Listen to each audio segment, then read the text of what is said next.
Coucou les gars, on se retrouve aujourd'hui pour les 5 erreurs que les gens font à l'étirement. Erreur numéro 1.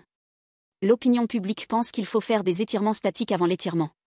Or le muscle est froid et moins élastique, ce qui peut créer des micro-déchirures. À la place, on peut faire des échauffements dynamiques avant. Erreur numéro 2, l'étirement doit être tenu plus d'une minute pour qu'il soit efficace, et ça pour tous les sports. C'est faux.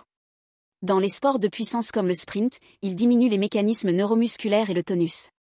Or, on a besoin dans certains sports d'une rigidité musculaire pour renvoyer l'énergie nécessaire. À la place, on peut faire des étirements dynamiques. Erreur numéro 3, aller au bout de l'étirement même si on est en apnée. Il ne faut pas car la respiration permet d'apporter de l'oxygène aux muscles.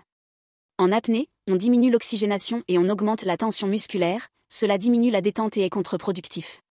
Il faudrait donc aller moins loin dans l'étirement pour privilégier la respiration calme. Pensez à expirer lors de l'augmentation de l'étirement. Erreur numéro 4. Il faut que ça fasse mal pour que ce soit efficace. Lors d'un gros étirement, le réflexe myotatique est mis en jeu, le muscle se contracte et devient rigide, ce qui est contre-productif et peut engendrer des déchirures musculaires.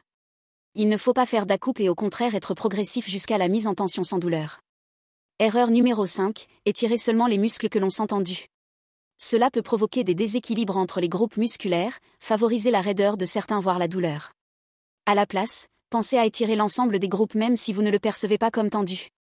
Et voilà, c'est finito pipo. Dites-moi ce que vous en pensez et si vous voulez que je parle d'autres mythes. Bisous.